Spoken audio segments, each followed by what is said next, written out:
On a foggy morning in the quiet village of Wisteria Hollow, where cobblestone streets wove through blooming gardens, a young woman named Evelyn prepared for her wedding.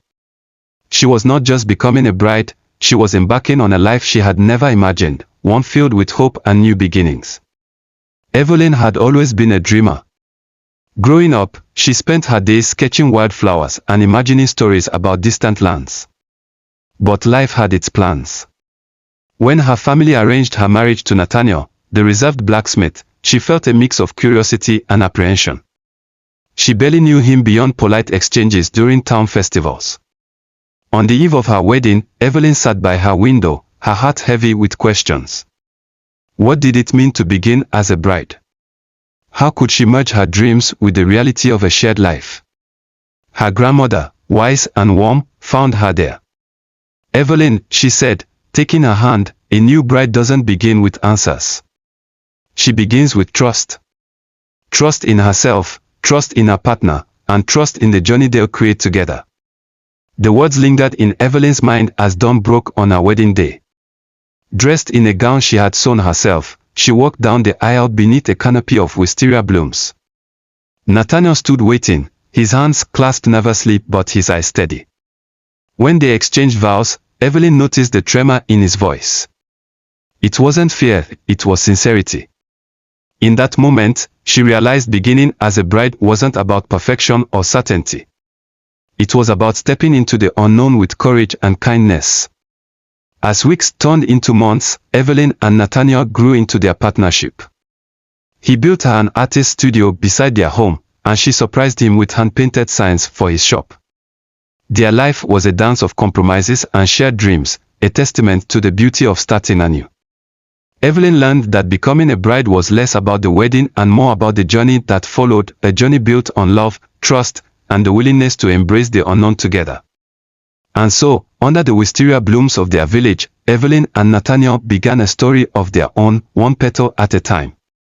Over time, Evelyn and Nathaniel's life together blossomed like the flowers that gave their village its name. They found joy not only in the grand moments but in the small, quiet ones, the mornings spent sharing tea as sunlight spilled across the table, the evenings filled with laughter as they read aloud from old storybooks, and the way they silently supported each other in moments of hardship. Their journey was not without challenges. The first winter was harsh, and Nathaniel's forge grew quiet as fewer villagers needed his services. Evelyn, sensing his worry, began painting scenes of the village, selling them at the market to bring in extra income. Nathaniel, initially hesitant to rely on her artistry, soon found pride in her talent.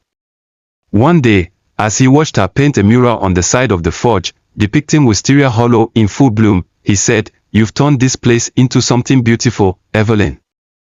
I see the world differently because of you." "And you," she replied, her hands smudged with paint, "have given me the strength to share my vision." The seasons continued to turn, bringing new trials and triumphs.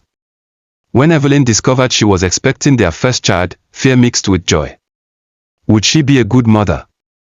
Could they provide a safe and happy home? Nathaniel, ever steady, held her close one evening beneath the wisteria arbor. "We've faced so much together already," he whispered. "This is just another chapter. We'll write it together." Their child, a girl with Evelyn's sparkling eyes and Nathaniel's quiet determination, brought new light into their lives. They named her Clara, after Evelyn's grandmother, whose wisdom had guided Evelyn on her journey as a bride. As Clara grew, she became a symbol of all that her parents had built together, a life rooted in love, nurtured by trust, and adorned with the courage to embrace the unknown. Evelyn taught her to paint, and Nathaniel showed her the forge, encouraging her to explore her passions and follow her own path. Years later, on the eve of Clara's wedding, Evelyn found her daughter sitting by the window, much as she had done on her own wedding night. "Mother," Clara said softly, "how do I begin this new life?" Evelyn smiled, the years etched gently into her face. "You begin as I did, by trusting yourself, your partner, and the journey ahead.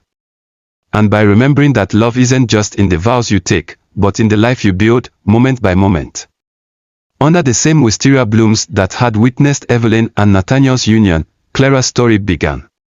And as the petals fell gently around them, Evelyn knew that the lessons of trust, courage, and love would carry on, blooming anew with each generation. As the years passed, Evelyn and Nathaniel watched their family grow. Clara's life unfolded beautifully, and soon, she and her partner welcomed children of their own. Evelyn, now a grandmother, found herself reliving the joys and lessons of her youth as she guided the next generation. Her grandchildren loved visiting the family home, now a cherished part of Wisteria Hollow's fabric. They ran through the wisteria-laden paths, painted alongside Evelyn in her sunlit studio, and marveled at the sparks flying from Nathaniel's forge. Their laughter echoed through the village, a reminder of the life Evelyn and Nathaniel had nurtured. One evening, as the family gathered under the wisteria arbor for a celebration, Clara approached her mother. "You've built a legacy here," she said, her voice filled with admiration. "Your love for this place, for us, it's in every stone and flower." Evelyn, her hands resting on Clara's, replied with a smile, "It wasn't just me, my dear. It was all of us, trusting, growing, and believing in each other. This isn't just a legacy, it's a living, breathing story." The evening stretched into the night, lanterns casting a warm glow over the gathering. Stories were shared, laughter rippled through the air, and Evelyn watched her family, feeling a deep sense of contentment. She knew that life was a series of beginnings, and she had embraced each one with an open heart. As the years went on, Evelyn and Nathaniel became symbols of love and resilience in the village. Young couples often sought their advice, drawn to the enduring bond they shared. Nathaniel would offer practical wisdom, while Evelyn spoke of the importance of nurturing dreams and trusting in life's journey. When Evelyn's time eventually came to an end, the village mourned the loss of a woman who had touched so many lives. Her family honored her by planting a new wisteria vine in the heart of the village, its blooms a testament to her spirit and the legacy of love she had cultivated. Nathaniel, now an elder statesman of Wisteria Hollow, found solace in their memories.